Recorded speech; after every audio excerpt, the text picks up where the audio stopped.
Buenos días, hoy día 12 de junio del año 2021, curiosamente es día sábado, cambiamos el día de la entrevista que la estamos haciendo los días viernes y la vamos a realizar con Julián David López Trejo. Hola, ¿qué tal? Julián, gracias por estar aquí con nosotros. Al contrario, gracias a ustedes. ¿Cuántos años llevas pintando? Bueno, ya de manera profesional son 12 años, tomando en consideración que mi primera exposición individual fue el 18 de mayo del 2006 en el lobby de Palacio Municipal de Nezahualcóyotl. ¿Qué cosa es un pintor profesional? Pues yo pienso que la definición básica sería propiamente el descubrir un estilo propio, el poderlo plasmar sobre un lienzo, sobre un bastidor y poder transmitir al espectador el sentimiento que en el momento de la creación uno tuvo para crear esa obra. Es decir, cuando el espectador ve la obra, puede sentir esa emoción que el artista vivía en el momento de la realización, pues, de esa expresión pictórica. El manejo del lenguaje a través de la pintura. Definitivamente. ¿Dónde estudiaste? Muy bien. Bueno, yo estudié en 3 escuelas diferentes. Estudié en la Casa de Artes y Oficios del Estado de México, en la Escuela de Bellas Artes también del Estado de México, pero consolidé mi aprendizaje en la Academia Nacional de San Carlos, de la UNAM. ¿Eres egresado de ahí? Así es. ¿Titulado? Sí, claro, definitivamente. ¿En qué? Bueno, yo me especialicé en obra gráfica, pintura de caballete y retrato. Al día de hoy, ¿cuál sería tu estilo? Bueno, he creado un estilo denominado triangulación dinámica. Precisamente lo llevé por primera vez a la luz en septiembre del año 2011 en San Ramón de Alajuela, Costa Rica. Esto fue en el Museo José Figueres Ferrer. Y bueno, básicamente la triangulación dinámica consiste en desentrañar la composición oculta de un cuadro y trasladar esta a un primer plano haciendo el protagonista de la obra. Es decir, toda obra de arte tiene un esqueleto y ese esqueleto es cubierto por la pintura. Pero en la composición, pues cualquier obra de arte tiene un esqueleto llamado composición. Yo lo que hago es la composición, ponerla en un primer plano y que ésta sea la protagonista de la obra, juntándola con ecos plásticos, con curvas, con círculos, por ejemplo, para darle movimiento, el pintar el movimiento, plasmar el tiempo, la cuarta dimensión. En una pintura que nada más tiene 2 planos. Así es, exactamente, eso es lo curioso y lo interesante, ¿verdad? Que es una pintura en constante dinamismo, en constante movimiento y sobre todo que genera una conexión directamente con el tiempo. Dicen muchos de las personas que estudian la obra de Leonardo da Vinci que Leonardo pudo hacer lo que anteriormente no se podía dar, que era la situación del manejo del movimiento. Claro. En este caso, tu pintura ¿tiene algún otro antecedente? ¿En qué te inspiraste? Bueno, básicamente ¿Qué influyó en ti? Sí, claro. En primer plano, las teorías de David Alfaro Siqueiros, en el caso de la simetría dinámica, la composición muralística que él manejaba, se me hace muy interesante porque era precisamente para un espectador en movimiento, ubicando básicamente los puntos de espectador para poner puntos de fuga, líneas compuestas, líneas de horizonte, secciones áureas, por ejemplo, pero todo esto es compuesto acorde a un sistema de movimiento. Me inspiré en ellos y sobre todo también en las obras de los futuristas, del movimiento futurista de 1912 de Italia, Russolo, Carrà, Severini, todos ellos que manejaban y trataban precisamente de plasmar el movimiento y el tiempo sobre un soporte pictórico. Me viene a la mente Salvador Dalí, claro. ¿Lo analizaste para retomar algo de Salvador Dalí? Claro, sobre todo sus Madonas, en la época atómica, cuando él a Gala precisamente la descomponía en fragmentos, y estos fragmentos iban poco a poco conformando una imagen. Se me hace una cuestión de movimiento muy interesante, sobre todo la técnica sumamente depurada, realizada a base de veladuras y unos colores vibrantes y contrastantes muy interesantes. Y aparte de Dalí y Siqueiros, ¿Qué otro pintor ha servido como de influencia en tu estilo? Bueno, definitivamente José Luis Cuevas. Tuve la fortuna de que fuera mi maestro, un gran amigo también. Me gusta mucho la soltura, que a su vez él tuvo como una especie de inspiración directa a Pablo Picasso, ¿verdad? En el caso de José Luis Cuevas. Otro pintor que también ha influido bastante en mí es Francisco Corsas, pintor mexicano, sobre todo expresionista, a base de manchas, a base de contrastes, a base de composiciones simples, pero a la vez muy expresivas. Además es una pintura verdaderamente interesante ver su obra. Del maestro Arnaldo Cohen. Es más interesante, sí. Pero no influyó en ti. No, definitivamente no. Siento que de los contemporáneos fue tanto José Luis Cuevas como Javier Ansúrez, incluso, uno de los maestros más renombrados de México, y también profesor de la Escuela de San Carlos y de la Esmeralda. Ahora ya pasando al tema como pintor, ¿dónde naciste? Bueno, yo nací en la Ciudad de México el 28 de octubre de 1984, pero desde mis primeros días yo radiqué en Ciudad Nezahualcóyotl, en la colonia Maravillas. ¿Tus papás a qué se dedicaban? ¿A qué se dedican? Muy bien, mi papá, él ya falleció, toda su vida fue chofer, y mi mamá era enfermera también. ¿Tienes más hermanos? Sí, tengo 2 hermanos mayores. Yo curiosamente soy el más pequeño, ¿verdad? El que le sigue después de mí me lleva 10 años y el más grande 13 años. ¿Tu preparatoria dónde la estudiaste? Muy bien. Bueno, mi historia fue un tanto diferente al común. Cuando yo termino la secundaria me meto al ejército mexicano. Estuve en la Escuela Militar de Materiales de Guerra. Una vez terminada la secundaria, de ahí obtuve el grado de sargento segundo. Y después de esa preparación fui a la brigada de paracaidismo y hice un servicio también ahí. Bueno, hice el curso obligatorio, después tuve un accidente en mis piernas y pues me retiré. La carrera militar. Así es, entonces ya fue un poquito a destiempo de mi edad para la cuestión de la preparatoria. La preparatoria la saqué en acuerdo 286 del Ceneval, que consistía a base de un examen. Y bueno, a la par también estudié la carrera técnica en aquel entonces de administración de empresas. Tienes este accidente. Así es. Y te hace dejar la milicia. Así es, ¿no? Sí. Y ese paso de estar en una esfera militar, de un horario, una disciplina, una forma de vida, ¿y cómo engarzas a hacer una actividad diferente? Bueno, sí, fue un proceso muy difícil, muy drástico, sobre todo porque yo ya llevaba un estilo de cómo vivir mi día a día, de precisamente la disciplina, el levantarse a una cierta hora, el realizar ciertas actividades, el ejercicio físico, la alimentación, muchas cosas, ¿no? Entonces, cuando yo salgo por cuestiones ajenas a mi voluntad, pues sí fue un cambio, sobre todo la conversión nuevamente a ser un civil. Entonces, pues por aquella época recuerdo que me tuve que ir a la Merced a trabajar porque pues yo estaba totalmente desorientado, no sabía qué rumbo iba a seguir en mi vida. Y fui a vender comida en la Merced. Ahí estuve trabajando cerca de un año, hasta que después de ese tiempo pues me volví a meter a estudiar, ¿verdad? A proseguir con mis actividades académicas. Sí. Pero este lapso, en la milicia no se habla mucho sobre situaciones de arte. No, claro. Como alguien me pudiera decir que está negada la milicia con el arte, aunque tengo muchos conocidos en que no es así. Así es. Pero esta situación de encontrar el camino hacia lo que hoy eres pintor, ¿cómo fue? Muy bien, bueno, yo recuerdo que desde que yo era muy niño, lejos de aprender a escribir o a leer, yo me expresaba por medio de las imágenes, por medio de los dibujos, por medio de colores. Digo, en aquella época pues no había tanto el apoyo por parte de los familiares para meternos, dependiendo de las cualidades y características personales, al área que nos estábamos inclinando, ¿no? En mi caso pues yo pensaba que era un hobby, que era algo muy natural que cualquier persona lo podía realizar.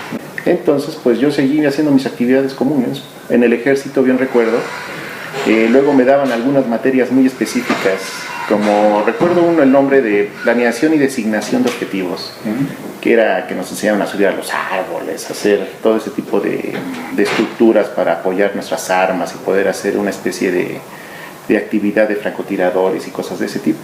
Y yo me la pasaba dibujando. O sea, yo estaba en las clases, pero a la par me la pasaba dibujando, ¿no? Entonces eso fui acreedor de varios arrestos por parte de mis superiores, porque pues lejos de estar yo poniendo la atención en las cuestiones que ellos me enseñaban, me la pasaba dibujando. Y pues yo sentía que había una especie de sensibilidad diferente de la cual tenían mis compañeros hacia la vida y el entorno, a la que yo tenía, pues. Entonces, pues ahí es cuando me daba yo cuenta que, a pesar de toda esa disciplina en cuestiones militares, pues yo afloraba más mi esencia artística. ¿No hubo así algún asunto de que la novia te llevó a una exposición y dijiste, "Ay, voy aquí, de aquí soy"? Bueno, yo siempre me sentí muy expresivo en cuestiones de las imágenes, sobre todo. Y no fue hasta que después que salí del ejército, precisamente viajando un día en la Ciudad de México, me encontré con un libro de Picasso. Yo había escuchado anteriormente a Picasso, lógicamente no había leído nada con referencia a la historia del arte. Yo pensaba que Picasso era un movimiento artístico antes de eso. Pero cuando leo el libro y me doy cuenta que fue un pintor de carne y hueso que existió y que en sus manos prácticamente dirigió algunas de las corrientes más importantes del siglo XX, se me hizo verdaderamente fascinante. Y fue cuando ya empecé a dar un rumbo más específico a lo que yo me quería dedicar en mi vida. Y posteriormente tuve la fortuna de que vi la película de Un perro andaluz, de Luis Buñuel y Salvador Dalí. Y pues esa película marcó definitivamente mi vocación artística. Después de haber visto primero el libro de Picasso y después la película de Un perro andaluz, es cuando en realidad tomo la decisión definitiva de ser pintor y de dedicarme al arte. Ahí ya venías con la situación de haber ingresado a la escuela de artes. Y ya posteriormente, cuando yo ya decido dedicarme al arte, es cuando empiezo ya a buscar el estudiar de manera formal, porque pues yo dibujaba bien, ¿no? Pero todo era de manera autodidacta.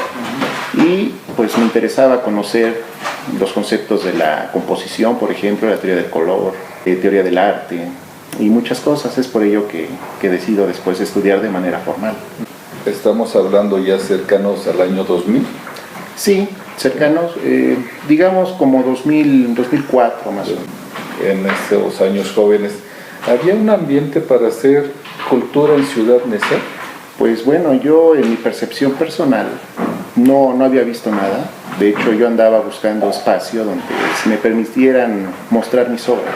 Me acuerdo que fui a la Ciudad de México y pues me rechazaban, ¿verdad? Porque pues yo no sabía, no llevaba obras enmarcadas, no llevaba obras digitalizadas. Quería pedir exposiciones y nada más llevaba 2 o 3 cuadros y esa era mi carpeta. Entonces pues sí me rechazaban de varios lados, hasta que en el municipio de Nezahualcóyotl presenté mi propuesta y fue aceptada. Me acuerdo que esa primera exposición se llamaba Ruptura de la Realidad. Y en esa exposición presenté 60 trabajos, todos sin enmarcar, pero fue muy interesante porque me montaron unas mamparas dobles, recuerdo. Fue muy interesante y pues me dio como el parteaguas para seguir solicitando exposiciones en diversos puntos y sobre todo para seguir creando con mayor calidad mis obras, enmarcándolas, metiendo otro tipo de materiales. ¿En qué año fue esta primera exposición? En el 2006, el 18 de mayo. ¿En dónde? En el Palacio Municipal de Ciudad Nezahualcóyotl. Recuerdo que precisamente en esa época estaba de presidenta interina Gloria Salvador Valdés. Y bueno, después de ahí, lo curioso es que termino esa exposición y me sale otra exposición en la Casa de Cultura Campestre Guadalupana, también en el municipio, ¿no? Pues así estuve básicamente lo que restó del 2006, el 2007 y en el 2008 mi carrera torna otro tipo de rumbo, precisamente porque yo logro salir ya de Ciudad Nezahualcóyotl y empiezo a exponer mi obra tanto en el aeropuerto de la Ciudad de México, en el Sindicato de Electricistas, en Antonio Caso, en la Avenida Insurgentes, en la Torre de Economía del Gobierno Federal, también logro exponer ahí. Todas estas exposiciones ¿Es porque tú las gestionaste o ya tenías a alguien que te ayudaba a gestionar el espacio? No, yo las gestioné. Precisamente, en el 2006 estuve pues exponiendo en lugares pues aledaños aquí al municipio, dentro del municipio, pero en el 2007 entra a mi mente la idea de poder y de la necesidad de exponer más allá para que mi obra sea más reconocida. Entonces, más o menos la mitad del año 2007 me la pasé gestionando esas exposiciones. O sea, yo me la pasaba moviéndome y todo, y el 2008 ya la tuve prácticamente todo cubierto mes tras mes. Yo tenía una exposición en diferentes lugares de la Ciudad de México. Incluso en el metro también expuse en varias estaciones. Exposiciones todas fueron individuales. De los pintores de aquí de Nesa, ¿quiénes se te hacen pintores que sí manejan esto que hace rato mencionabas? Que sí logran comunicar o dejar en su obra una comunicación con el espectador. Bueno, definitivamente Mauricio Vega se me hace un pintor extraordinario. El maestro Ismael Ponce. Se me hace que son pintores muy expresivos, pero a la vez son muy depurados en su técnica, ¿no? Saben lo que hacen, ¿no? Y sí, es una obra que se me hace muy interesante y sobre todo trascendental. Y ahora que ya recorriste todo este camino durante ya casi, ¿cuántos son? 6, o son 4, 10, 2, 18 años, así es, más o menos, que ya estás en el ámbito de la pintura. En la actualidad, ¿cómo ves la creación en el municipio, la creación pictórica? Se me hace interesante. Se me hace muy interesante, pero siento como que se ha encasillado en cierto modo al tema de la marginación social. ¿Sí? Veo, por ejemplo, que muchos artistas tratan de expresar ante el mundo externo la realidad de Nesa y la ponen como si todavía fuera una ciudad llena de lodo, de cierto pandillerismo, como que no muestran un poquito más allá. Salvo algunos pintores, claro, hay como todo, ¿no? Que muestran un poquito más allá la belleza y la tecnología que la cuestión contemporánea más actual del municipio. Eso es lo que yo siento. En estos, te digo, 18 años que has estado en la pintura, ¿ha habido una evolución en Ciudad Neza en el ámbito pictórico? Pues sí. ¿O es muy corto el tiempo para decir si hay evolución? Yo sentía, por ejemplo, que en aquella época los pintores que estábamos nos habíamos hecho en diferentes escuelas, por ejemplo en la Esmeralda, en la Academia de San Carlos, veníamos como de más externos. Ya después, cuando salió lo que es la Escuela de Bellas Artes de Neza, siento que prácticamente vino como una generación muy abundante de pintores. Entonces eran pintores que, a mi punto de vista, pues eran ya más de volumen, lejos de calidad. O sea, ya pintaban como más las técnicas ya antes vistas por algunas corrientes estilísticas del siglo XX, se enraizaban más en el tachismo, por ejemplo, en el expresionismo, pero ya no era tanto como un estilo personal, era nada más como la creación por la creación. Siento que así fue. Pero siento que antes, precisamente, como había un poquito más de versatilidad, sobre todo de los grados de donde venían varios pintores, por ejemplo, unos venían de la Esmeralda, otros venían de San Carlos, algunas escuelas particulares como la Botticelli, había como un poquito más de versatilidad en expresión artística. Y ahora, regresando a tu obra, ¿qué formatos manejas? Muy bien. Bueno, mis formatos predilectos son 60 por 80 aproximadamente. Óleo sobre lienzo, óleo sobre tela, también manejo mucho el pastel. Manejo mucho los temas de ancianos. Me gusta mucho plasmar a los ancianos y tengo una serie iconográfica que se llama Mujeres sin rostro. Y es una serie que presenté en París en el año 2015. Tuvo muy buena aceptación y por la cual me dieron la medalla de plata Montmartre como extranjero distinguido. También la presenté en La Habana, Cuba, en el Museo de las Américas y en Costa Rica. He presentado esas series y han tenido muy buena aceptación y muy buen recibimiento, sobre todo por parte de la crítica. ¿Y cómo es este brinco de estar en Ciudad Neza, ir a los alrededores de Ciudad Neza? Claro. Pero ahorita me platicas de Europa. Ajá. ¿Cómo fue esa situación de llegar a Europa con tu obra? Bueno, el primer país que yo conozco después de vivir pues en Ciudad Nezahualcóyotl, sobre todo trabajar aquí, en el año 2009, voy un poquito atrás para dar la historia. En el 2009 yo soy nombrado como profesor de dibujo y de muralismo del Centro Municipal de Artes Aplicadas, CEMUA, en la Colonia del Sol. A raíz de eso me piden precisamente pintar el mural para el Centro Comunitario para la Ceguera y Debilidad Visual, que estaba en la Cuarta Avenida y la Cuauhtémoc. Y a raíz de eso, pues empiezo a pintar otros murales, como por ejemplo en el Museo Itinerante del Museo Papalote del Niño, que estuvo ubicado en el Centro Plurifuncional. También me piden una obra grande, ¿no? Entonces, pues todo eso hizo cierto eco, que resultó que en el año 2010 precisamente me invitaran al Festival Internacional de Poesía en La Habana para pintar el mural representativo a los 200 años de Fiestas Patrias de México a nivel internacional. ¿Quién te invitó? Mandaron una invitación a diversos grupos culturales de México, entre ellos estuvo el grupo independiente de Secos, con Ricardo López, Venus, ya otros se fueron anexando, como por ejemplo el escritor Arturo Gutiérrez Duque, Ricardo Guerrero, y pues ellos hicieron el proyecto, y ese mismo proyecto fue replicado por artistas que trabajaban en la administración de aquel entonces, como por ejemplo el POE y los artistas del Centro de Artes Aplicadas. Entonces fueron dos grupos, uno independiente y uno gubernamental. Y bueno, a raíz de esos dos grupos es como partimos a La Habana. Entonces ya llegando allá, cada uno mostró sus habilidades de sus ramas, pues, y pues a mí me tocó realizar el mural La Fuerza del Bicentenario, que por cierto en la actualidad se encuentra el boceto de ese mural exhibido de manera permanente en el lobby de Palacio Municipal de Neza. Subiendo las escaleras hay un mural y hay una plaquita que habla acerca de ese mural. Ese yo lo realicé. Y bueno, después de eso me viene una invitación para presentar mi definición, mi estilo pictórico de triangulación dinámica en San Ramón de Alajuela, Costa Rica. En aquel entonces tuve yo el apoyo de la Dirección de Cultura del municipio. Y pues estuve en Costa Rica, presenté mis obras y eso dio precisamente el parteaguas para que 3 años después yo decidiera irme a Europa. Ya en Europa fue ya la cuestión ya más independiente, ya no fui tanto apoyado por el gobierno.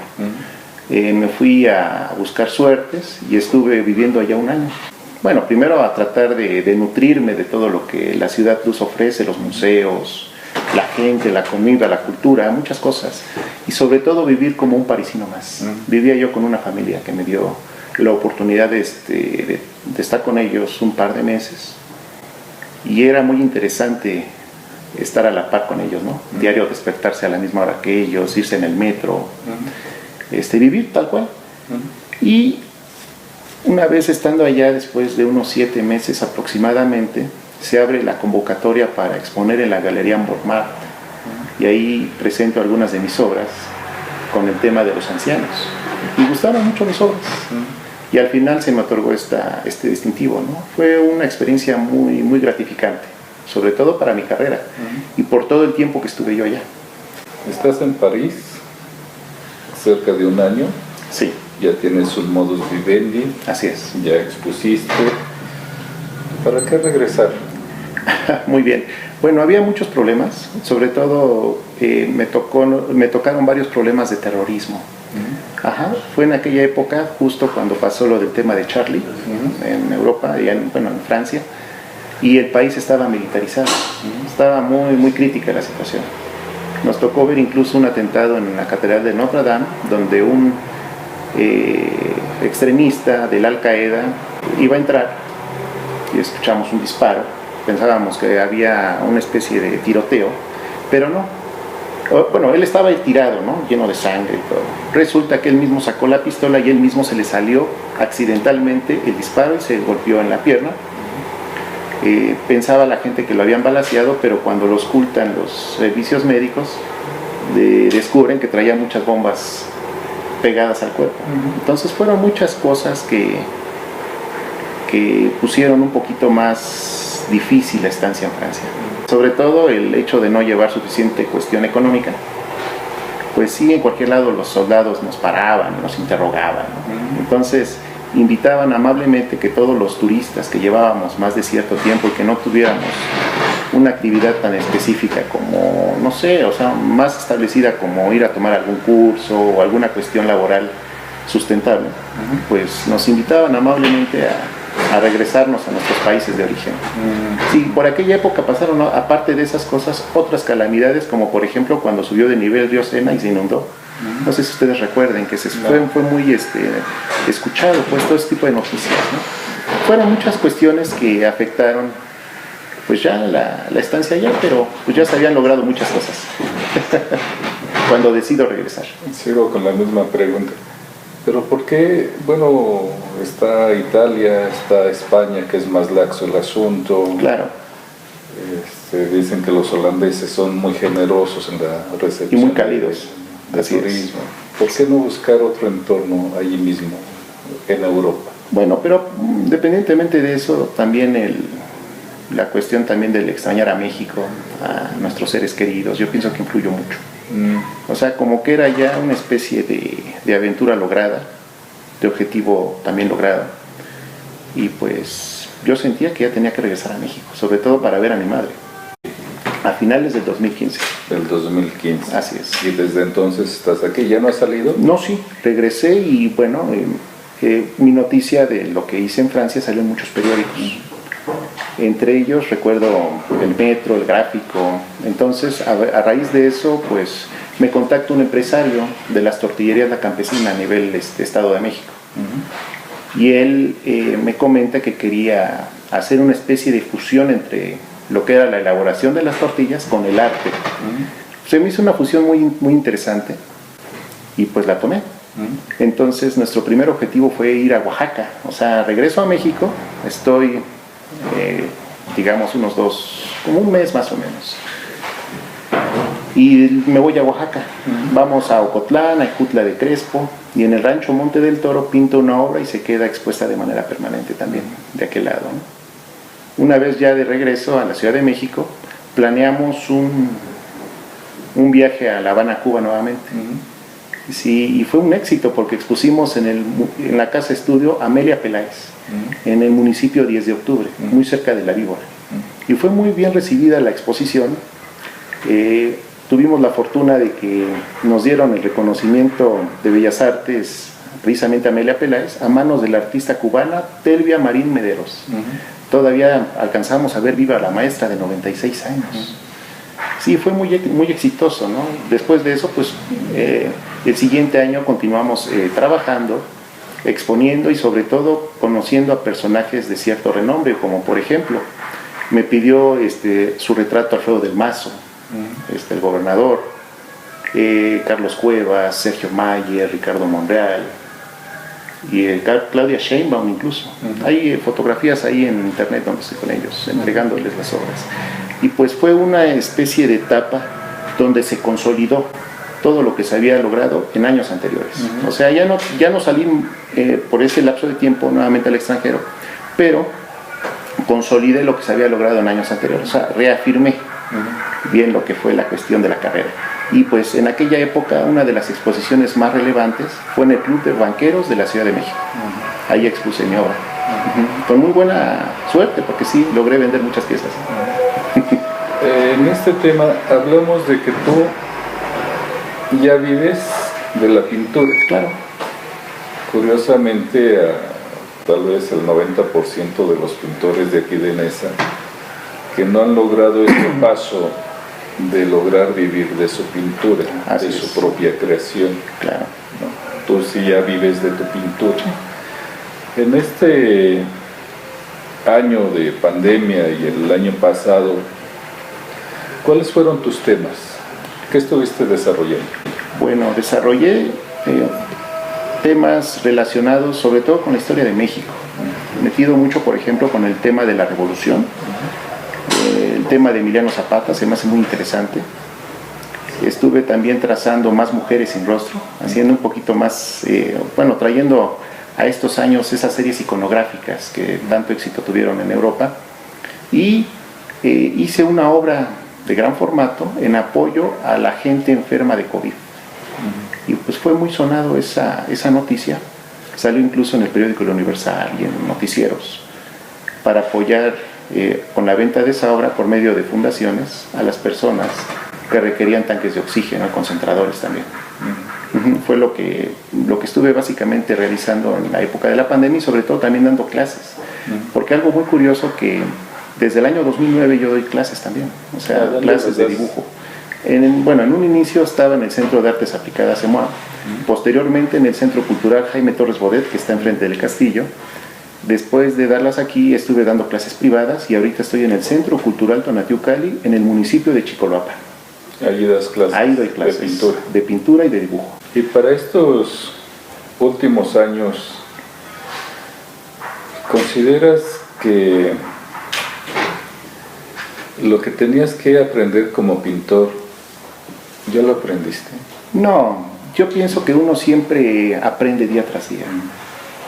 Se aprende de muchas cosas y de muchas formas y de muchas personas. Yo pienso que es una constante de aprendizaje, la carrera artística. Uno nunca deja de aprender. Uno siempre se va nutriendo de vivencias, de palabras, incluso de música, de muchas cosas. Uno va nutriendo su obra, uno va perfeccionando su técnica día a día, va evolucionando. Es un proceso evolutivo que va saliendo, ¿no? Poco a poquito se va conformando, y sobre todo que nos va edificando como artistas, y nuestra personalidad se va depurando. Para un niño que ahorita, vamos a decir, tuviera 10, 12 años, que quiere aprender dibujo, voy a ser excesivo en el número, pero ¿qué 10 pinturas, ¿no? Tú le tuvieras que recomendar que las tuviera que observar? En primer lugar, definitivamente los murales que se encuentran en el Palacio de Bellas Artes. Por ejemplo, la Nueva Democracia de David Alfaro Siqueiros se me hace un mural pero fenomenal, tremendo, o sea, totalmente adecuado a la arquitectura, al momento en el cual fue creado, que fue después de la Segunda Guerra Mundial, ¿no? La derrota del fascismo. El mural de la ciencia de Diego Rivera también, que se encuentra ahí. Catarsis, que es otro de los murales de José Clemente Orozco, y definitivamente los dos murales abstractos que tiene Rufino Tamayo. O sea, se me hacen óleos sobre telas gigantes tremendos. O sea, están muy bien realizados tanto en teoría de color como en composición. O sea, es una pintura muy honesta, muy sincera, muy a la primera intención. Bueno, eso sería básicamente, ¿no? Siqueiros se me hace muy interesante y un parteaguas para que las nuevas generaciones puedan entender el arte plástico de una manera más sencilla. Otro punto también sería que fueran a ver el mural del porfirismo a la revolución, que se encuentra en el castillo de Chapultepec. La composición que hace Siqueiros a base de espirales y de círculos es impresionante. O sea, es totalmente, como lo decía la Bienal de Venecia de 1949, donde Siqueiros ganó el primer lugar. Es un arte que nunca se había visto en ningún otro lado. Totalmente original. Entonces, pues yo me quedaría básicamente con esas obras, y definitivamente que fueran en cuestiones gráficas al Museo José Luis Cuevas, que está en el Centro Histórico. Ahí, aparte de que se encuentran exhibidas de manera permanente muchas obras del maestro José Luis, se encuentran obras de otros hacedores contemporáneos al maestro, de la época de la ruptura. Y en esta situación de ser maestro, de ser un pintor ahorita ya con un prestigio tanto a nivel nacional, ya muy señalado, ¿tú qué le pudieras pedir en este caso a la autoridad federal, a la autoridad estatal? Difícilmente la autoridad municipal lo pudiera hacer, pero tú que empezaste promoviendo tu obra, que hoy ya te llaman, que hoy ya tienes pedidos, Así es. ¿Qué le pudieras tú pedir a la autoridad, te digo, federal, estatal, que pudieran hacer de manera muy realizable, ¿no?, para que un niño de 8 o 10 años pueda conseguir su sueño, que no sea tan complicado como tal vez tú lo tuviste? Sí, claro. Bueno, yo pienso que lo primero es llevarlos a una instancia donde les puedan enseñar. de manera profesional las artes visuales. Pues en este caso, siento que en esta época ya existen varios puntos, por ejemplo, hay casas de cultura, centros culturales, pero yo le pediría al gobierno sobre todo que hubiera una especie de beca, ¿no? Por el cual muchos de los alumnos pudieran incluso comprar su material, porque el material, cuando es un material de calidad, es caro. Para comprar, por ejemplo, bastidores, porque yo veo muchos pintores que tratan de hacer sus bastidores, pero los fabrican de una manera muy deficiente, con resistol, con mantas que pueden encontrar en cualquier lugar. No sé, o sea, todo ese tipo de cuestiones que pudieran ir, por ejemplo, a una escuela, a una tienda de arte y ahí comprarlos ya hechos para que sea de calidad y les dure mucho más su trabajo. También los óleos, los pinceles. Sobre todo sería eso básicamente, que dieran un poquito más de apoyo en cuestiones artísticas y que se buscaran talentos, ¿no? Por ejemplo, en un centro cultural, que se vieran, no sé, a los 10 niños más talentosos y que se les apoyara para que lograran incluso concretar una carrera profesional. Habiendo estado en Europa, sí, habiendo estado en otros países, ¿no? ¿Qué pudieras traer de estos otros países y decir esto se lo tenemos que poner a Ciudad Neza? Muy bien, algo muy importante siento que es la solidaridad del artista. En Neza a mí me tocó vivirlo, hay mucho ego, hay mucha cuestión despectiva y peyorativa entre pintores. Y yo siento que, por ejemplo, en otros países yo veía que entre pintores se apoyan, ¿no? Uno va saliendo y otro lo apoya para que se impulsa, sale, y después ya que salió este mismo impulsa a otro. Siento que en Ciudad Nezahualcóyotl y en muchas partes de México hay muchos obstáculos que se ponen entre artistas. Entonces, algo muy importante que a mí me gustaría precisamente que en México fuera, es de que existiera esa solidaridad para que también muchos artistas pudieran sobresalir. O sea, sale uno y que uno apoya a otro y a otro. Y que fueran sobre todo críticas constructivas, ¿no? Y no de destructivas. Muy bien, Julián David López Trejo. ¿Con qué te gustaría despedir esta entrevista? Pues me gustaría sobre todo dar el mensaje, por ejemplo, a las nuevas generaciones que se están dedicando al arte plástico, que no abandonen sus sueños, que todo lo pueden alcanzar a base de constancia y perseverancia, que muchas veces si hay gente cercana, ya sea superior o inferior a ellos, que les diga que esto no se puede, que no les hagan caso, que ellos sigan sus sueños y que una vez dedicados a ellos en todo momento lo van a poder lograr. Pues muy bien. Claro. Muchas gracias por haber estado aquí con nosotros. Muchas gracias a ustedes. Gracias. Pájaro carpintero, para trabajar se agacha, que encuentra su agujero, hasta el pico le retacha. También yo soy carpintero, cuando estoy